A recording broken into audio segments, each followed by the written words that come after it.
I found out my fiance was cheating on me on our wedding day. Yeah, no, not a week before, not months before, like hours before I was supposed to walk down the aisle. And if you thought I was going to be the kind of girl that was going to hide in the corner and cry about it, just cancel the wedding, no, could not be me. I was going to make sure this man paid.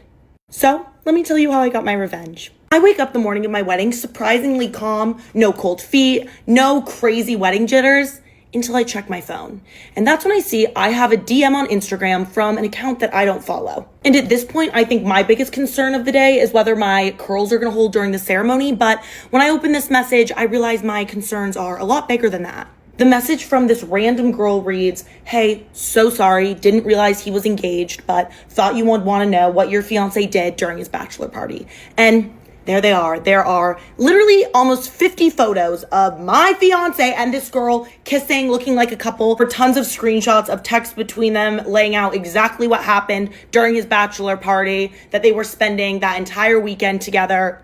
I mean, the proof was irrefutable. He clearly cheated on me. And I'm not dumb. If he cheated on me like that on his bachelor party, he's definitely cheated before. I just haven't caught him. So I've realized that I didn't even know who I was marrying. I was marrying a total stranger. And this girl definitely lied when she said that she didn't know he was engaged, because one of the text messages said, "There's no way that she's gonna find out, and this is my last taste of freedom."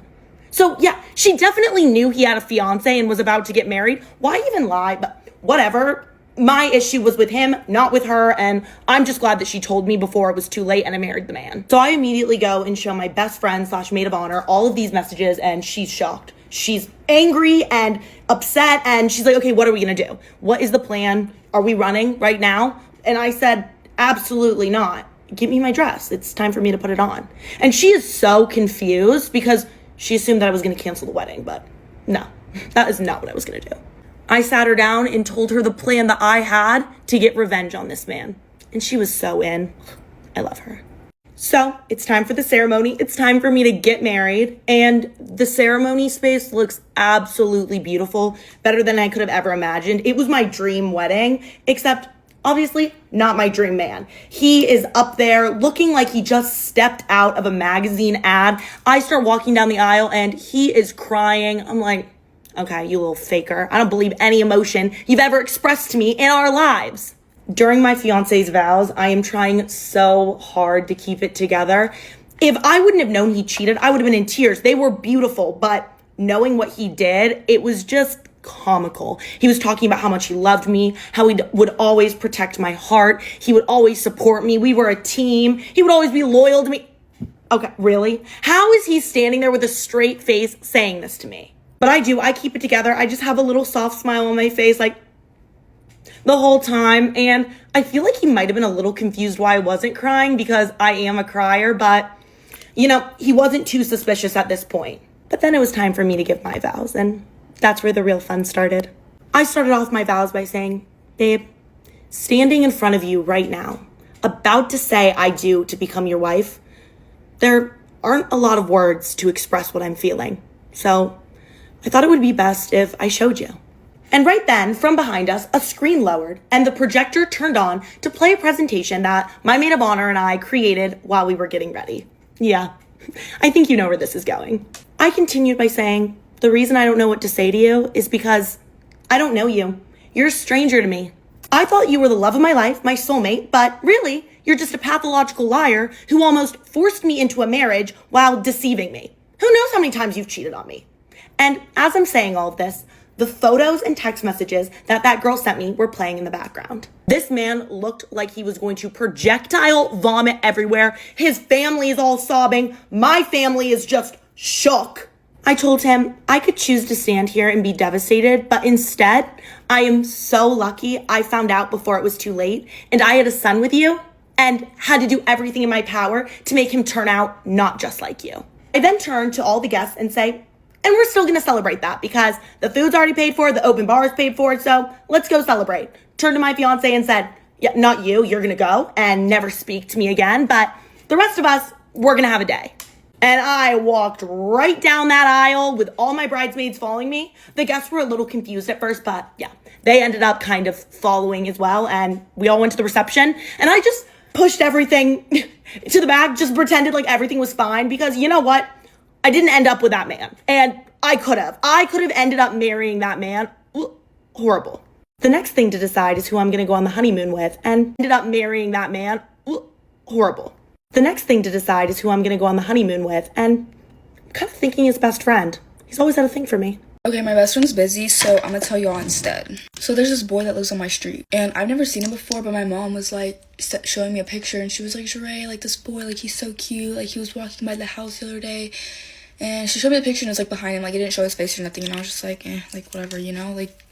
Well, the other day I was going to the pool, and I think I saw him because he was walking down my road, and he had like the similar hair as the picture, and he was kind of looking over like a lot, but whatever, I go to the pool, and that was like a few days ago. So today my mom picks me up from the pool because my car's broke. Guys, we were going down the road, and he's outside getting something from his car, and my mom's like looking out the window like this, and she's like, Sheree, like that's the guy, like that's the boy.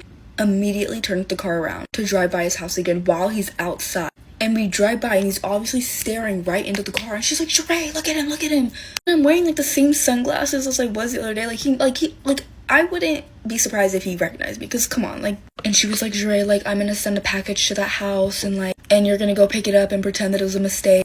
And I was like, Mom, like no, you're not. Like stop. And she was like, Sheree, yes, I will. This is a sign. This is like da da da. Like, what are you talking about? And I was like, Mom, like he looks grown. Like he looks old. And she was like, maybe like 22.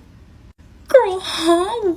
So if you thought you had a crazy afternoon today, just wait. I just got back from Japan 2 days ago, right? And I'm telling my boss on my first meeting of my day all about my trip, and I'm like, oh my god, and look at this matcha that I made. This is the Japanese matcha. Look how green it is. And I accidentally spilled a little bit of matcha on my desk. I don't think much of it, and I didn't think any got on my computer. But cut to later in the day, I am literally trying to book in something very important, and all of a sudden my keyboard stops working. So I'm looking up, oh, did my keyboard get locked? What happened? All of a sudden my computer gets stuck in a boot loop, restarting itself, and I'm like, okay, I need to go to the Apple Store. Keep in mind, I started this job mid-April, and this computer is brand new. I'm sitting at the Apple Store Genius Bar, and I'm telling him what's going on, and I open up my computer, and all of a sudden, matcha starts dripping out of the keyboard. That's when I realized what had in fact happened. He's like, I gotta send your computer off. Obviously, that's an inconvenience because it's my work computer, but you know, we'll make do. And while I'm there, because I don't really ever go to the Apple Store, I'm like,